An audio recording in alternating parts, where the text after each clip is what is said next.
اللہ تبارک و تعالیٰ کے بابرکت نام سے ابتدا ہے جو دلوں کے رازوں سے خوب واقف ہے۔ السلام علیکم دوستو، welcome on S G A stories.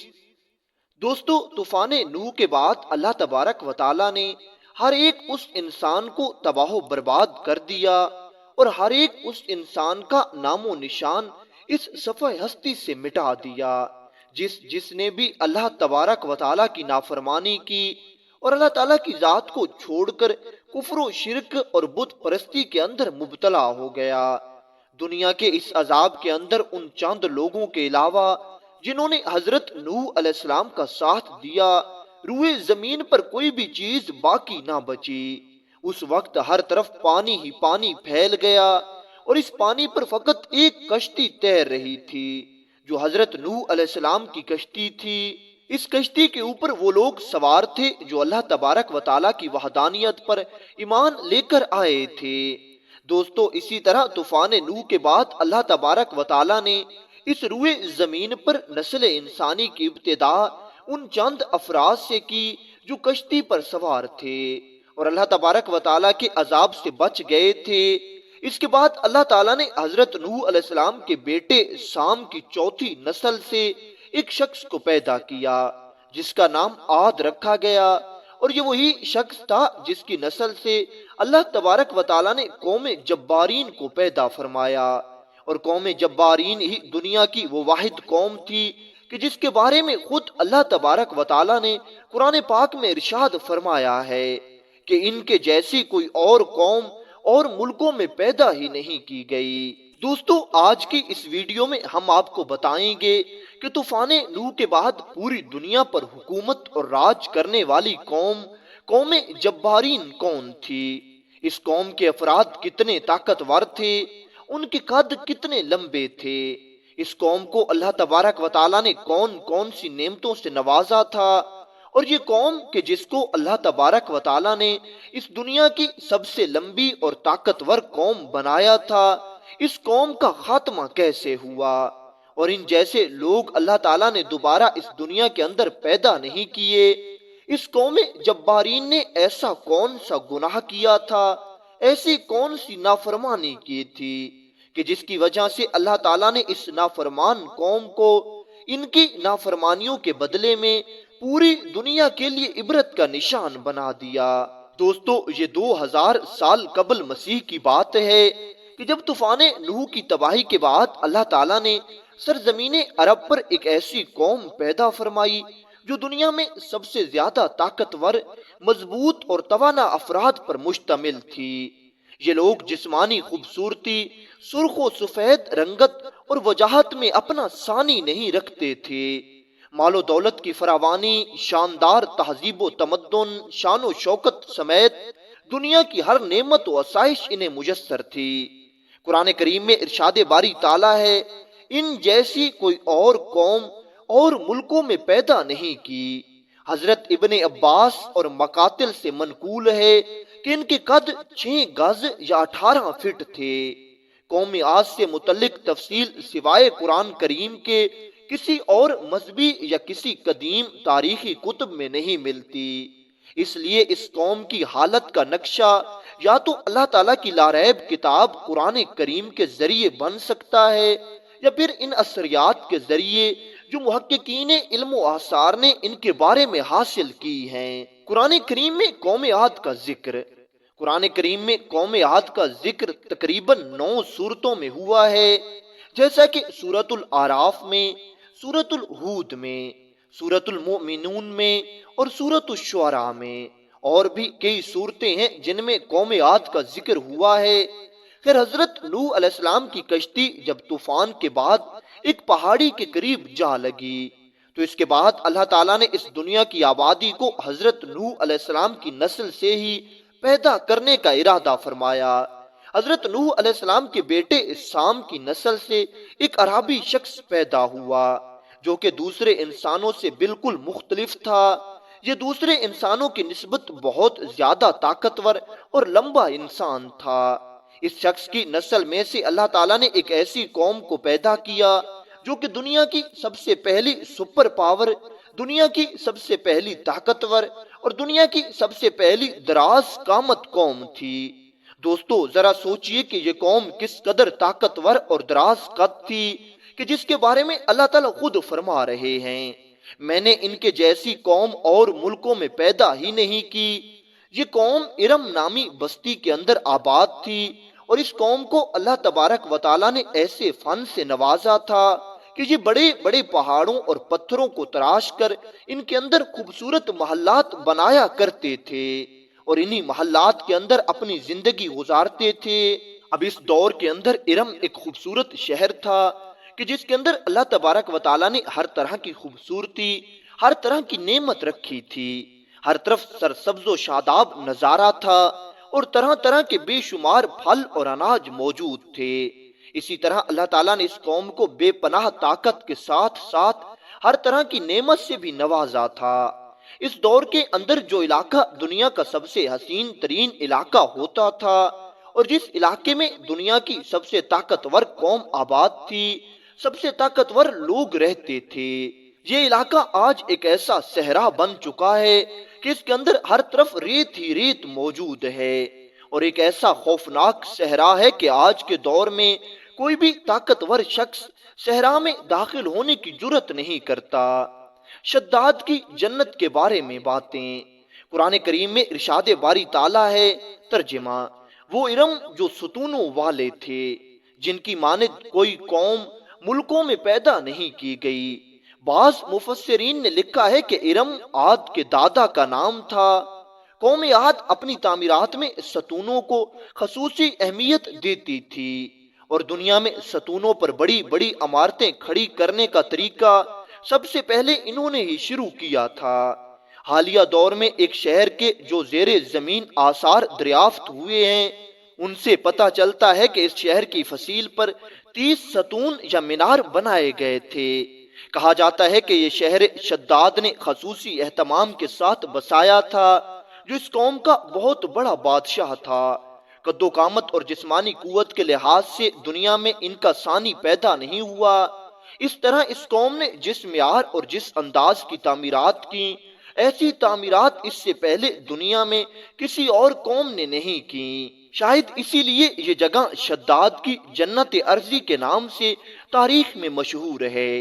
مولانا مفتی محمد شفیع بیان فرماتے ہیں کہ بعض مفسرین نے فرمایا ہے کہ ارم اس جنت کا نام ہے جو عاد کے بیٹے شداد نے بنائی تھی، اور اس کی صفت ذات العماد ہے کہ وہ ایک عظیم الشان عمارت بہت سے ستونوں پر قائم ہوئی، اور سونے چاندی اور جواہرات سے تعمیر کی گئی، تاکہ لوگ آخرت کی جنت کے بدلے اس نقد جنت کو اختیار کر لیں۔ مگر جب یہ عالی شان محلات تیار ہو گئے اور شداد نے اپنے رؤسائے مملکت کے ساتھ اس میں جانے کا ارادہ کیا، تو ان پر اللہ تعالیٰ کا عذاب نازل ہوا، اور یہ سب ہلاک ہو گئے، اور وہ محلات بھی مسمار ہو گئے۔ شداد کی جنت کی ایک الگ ویڈیو ہم انشاءاللہ تفصیل سے بہت جلد بنانے والے ہیں۔ طوفان نوح کے بعد قوم عاد ہی وہ پہلی قوم تھی جو بتوں کی پجاری بنی۔ علامہ جلال الدین سیوطی اپنی تفسیر در منصور میں تحریر فرماتے ہیں، قوم عاد نہایت زوراور اور بہادر قوم تھی۔ وہ سب بت پرست تھے، ان کے بتوں کے نام سمود اور رہب تھے۔ ابن کثیر میں تیسرا نام سمد بھی بیان ہوا ہے۔ مختلف کتب میں ان کے بتوں کے مختلف نام بیان کیے گئے ہیں۔ کچھ نے بتوں کے نام صدا، سمود وغیرہ بتائے ہیں۔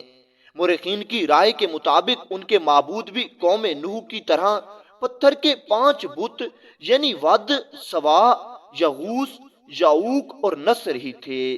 کفر و شرک کے سمندر میں غرق قوم عاد کی بدعمالیاں جب اپنی انتہا کو پہنچ گئیں، تو اللہ تعالیٰ نے انہی کی قوم سے ایک نیک اور صالح بندے کو ان پر پیغمبر بنا کر مبعوث فرمایا۔ یہ پیغمبر حضرت ہود علیہ السلام تھے۔ آپ کا تعلق قوم عاد ہی سے تھا۔ قوم عاد عربی النسل تھے۔ صحیح ابن حبان میں حضرت ابو ذر رضی اللہ تعالی عنہ نے حضور نبی کریم صلی اللہ علیہ وآلہ وسلم سے ایک طویل حدیث روایت فرمائی ہے جس میں انبیاء اور رسولوں کا ذکر ہے۔ اس میں حضور نبی کریم صلی اللہ علیہ وآلہ وسلم فرماتے ہیں کہ انبیاء میں سے 4 انبیاء عربی ہیں۔ خیر حضرت ہود عاد کی سب سے معزز شاخ خلود کے ایک خوبصورت اور وجیح شخص تھے۔ حضرت ہود نے ان سے کہا، بھائیو ایک ہی اللہ کی عبادت کرو، اس کے سوا کوئی تمہارا معبود نہیں۔ قوم عاد کے سرداروں نے جواب دیا، تم ہمیں احمق نظر آتے ہو، معاذ اللہ، اور ہماری نظر میں تم جھوٹے ہو۔ حضرت ہود نے فرمایا، میں رب العالمین کا پیغمبر ہوں اور اللہ کا پیغام تم تک پہنچاتا ہوں۔ وہ کہنے لگے، تم ہمارے پاس اس لیے آئے ہو کہ ہم اپنے ان معبودوں کو چھوڑ دیں جنہیں ہمارے باپ دادا پوجتے تھے، اور صرف ایک اللہ کی عبادت کریں۔ اگر تم سچے ہو تو جس عذاب سے ہمیں ڈراتے ہو وہ لے آؤ۔ حضرت ہود علیہ السلام مسلسل 50 برس یا اس سے بھی زیادہ آواز و نصیحت کرتے رہے۔ کبھی انہیں اللہ کی عطا کردہ نعمتیں یاد دلاتے تو کبھی عذاب الہی سے ڈراتے، کبھی طوفان نوح کی ہولناکیوں کا ذکر فرماتے، لیکن وہ غرور و تکبر میں اندھے بہرے بنے رہے۔ انہیں اپنی طاقت پر بڑا گھمنڈ تھا۔ ارشاد باری تعالیٰ ہے، قوم عاد ناحق ملک میں غرور کرنے لگے اور کہنے لگے، ہم سے بڑھ کر قوت میں کون ہے۔ قوم عاد کے 13 خاندان تھے، یعنی ان کے 13 قبیلے تھے۔ عمان سے لے کر یمن تک ایک طویل علاقے میں ان کی بستیاں تھیں۔ سرسبز و شاداب کھیت کھلیان، پھولوں پھلوں سے لدے باغات، میٹھے پانی کی بل کھاتی نہریں، خوبصورت آبشاریں اور تندرست و توانا قوی مضبوط و قداور جسامتیں، انہیں سب نعمتوں نے انہیں شدید گھمنڈ میں مبتلا کر رکھا تھا۔ حضرت ہود علیہ السلام کی دعائیں۔ حضرت ہود علیہ السلام نے اپنی قوم کو راہ راست پر لانے کے لیے بڑی جد و جہد کی، لیکن قوم عاد کے لوگ آپ کو معاذ اللہ جادوگر اور سحر زدہ شخص خیال کرتے تھے کہ جنہیں ان کے پتھر کے باطل خداؤں نے دیوانہ بنا دیا ہے۔ بالآخر وہ لمحہ بھی آ گیا کہ جب حضرت ہود علیہ السلام نے بارگاہ الہی میں دعا فرمائی، اے میرے پاک پروردگار، اے جہانوں کے مالک، انہوں نے مجھے جھوٹا کہا ہے، اب تو میری مدد کر۔ اللہ تعالیٰ کا ارشاد گرامی ہوا، اے میرے پیارے نبی، یہ تھوڑے ہی عرصے میں اپنے کیے پر پچھتانے لگیں گے۔ اللہ تعالیٰ نے اپنے نبی کی دعا قبول فرمائی اور قوم عاد پر عذاب کی ابتدا ہو گئی۔ بادلوں کے فرشتوں کو حکم ملا کہ اب بارش نہ برسائی جائے، چشموں کے فرشتوں کو حکم ملا کہ ان کے چشموں اور آبشاروں کو خشک کر دو۔ دیکھتے ہی دیکھتے شادابی ویرانی میں بدلنے لگی، مویشی مرنے لگے، پھل اناج ناپید ہو گیا، پوری قوم خشک سالی کا شکار ہو کر بدحال و پریشان ہو گئی۔ یہ سلسلہ مسلسل 3 سال تک چلتا رہا۔ حضرت ہود علیہ السلام سے اس قوم کی یہ پریشانی دیکھی نہیں گئی، اس لیے آپ مسلسل واعظ و نصیحت کرتے رہتے اور آپ فرماتے، اے میری قوم، اپنے پروردگار سے بخشش مانگو، پھر اس کے آگے توبہ کرو، وہ تم پر آسمان سے میہ برسائے گا اور تمہاری طاقت و قوت میں مزید اضافہ فرمائے گا، اور دیکھو تم گنہگار بن کر روگردانی نہ کرو۔ وہ لوگ کہنے لگے، ہود تم ہمارے پاس کوئی دلیل ظاہر نہیں لائے، ہم صرف تمہارے کہنے سے نہ تو اپنے معبودوں کو چھوڑنے والے ہیں اور نہ تم پر ایمان لانے والے ہیں۔ ہم تو یہ سمجھتے ہیں کہ ہمارے کسی معبود نے تمہیں آسیب زدہ کر کے دیوانہ کر دیا ہے۔ معاذ اللہ، قوم عاد کے لوگ حضرت ہود علیہ السلام کی شان نبوت میں اس طرح کے گستاخانہ الفاظ کہتے تھے۔ خیر جب بارش کافی عرصے تک نہ آئی تو اس زمانے کے رواج کے مطابق یہ واقعہ ہوا۔ قوم کے سردار حجاز مقدس میں اس زمانے میں یہ دستور تھا کہ قوموں کو جب کوئی مشکل آ گھیرتی تو وہ بیت اللہ شریف جا کر اللہ تعالیٰ کے آگے آہو جاری کرتے اور ان کی مشکل رفع ہو جاتی۔ یعنی کافر قومیں بھی اس حقیقت کو تسلیم کرتی تھیں کہ اس ارض و سما کے مالک ایک لافانی قوت موجود ہے۔ چنانچہ قوم عاد کے 70 سرکردہ افراد مکہ مکرمہ میں پہنچے، جہاں قوم امالیک کے معاویہ بن بکر کی حکومت تھی۔ معاویہ کی ماں کا تعلق بھی قوم عاد میں سے تھا، اس لیے معاویہ بن بکر نے ان کی خوب آؤ بھگت کی۔ اب یہ لوگ 1 ماہ تک وہاں رہے اور بارش کے لیے دعائیں مانگتے رہے۔ دعا کروانے والے سردار کا نام کیل بن امبر تھا۔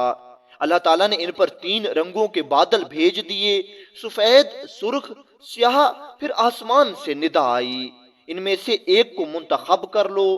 کیل نے سیاہ بادل کو پسند کر لیا کیونکہ وہ خوب بارش برسانے والا بادل معلوم ہوتا تھا۔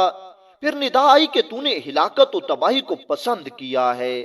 چنانچہ اللہ تعالیٰ نے سیاہ بادلوں کو قوم عاد کی طرف بھیج دیا، جسے دیکھ کر پوری قوم خوشی کے شادیانے بجانے لگی۔ ارشاد باری تعالیٰ ہے کہ جب انہوں نے اس عذاب کو دیکھا جو بادل کی صورت ان کے میدانوں کی طرف آ رہا تھا، تو وہ کہنے لگے یہ تو بادل ہے جو ہم پر برس کر رہے گا۔ تو اللہ تعالیٰ نے فرمایا نہیں، بلکہ یہ وہ چیز ہے جس کے لیے تم جلدی کرتے تھے، یعنی آندھی جس میں درد دینے والا عذاب بھرا ہوا ہے۔ یہ ہر چیز کو اپنے پروردگار کے حکم سے تباہ کیے دیتی ہے۔ گنہگار لوگوں کو ہم اسی طرح سزا دیا کرتے ہیں۔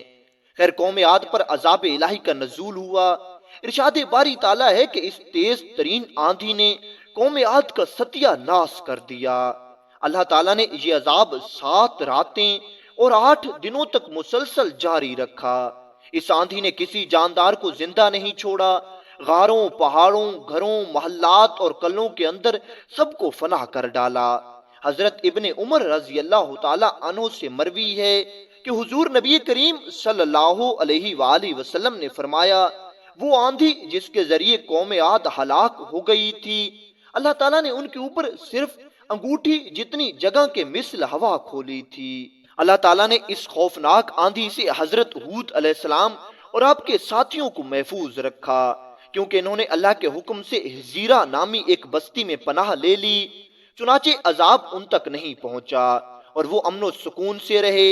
ایک مرتبہ حضرت عائشہ صدیقہ رضی اللہ تعالی عنہا نے حضور نبی کریم صلی اللہ علیہ وآلہ وسلم سے دریافت کیا، یا رسول اللہ صلی اللہ علیہ وآلہ وسلم، لوگ تو بادل دیکھ کر خوش ہوتے ہیں کہ اب بارش ہوگی، لیکن آپ کے چہرے مبارک پر تشویش کے آثار نظر آتے ہیں۔ حضور نبی کریم صلی اللہ علیہ وآلہ وسلم کونین کی رحمت نے فرمایا، عائشہ اس بات کی کیا ضمانت ہے کہ اس بادل میں عذاب نہیں ہوگا، جبکہ قوم عاد ہوا کے عذاب سے ہلاک کر دی گئی تھی۔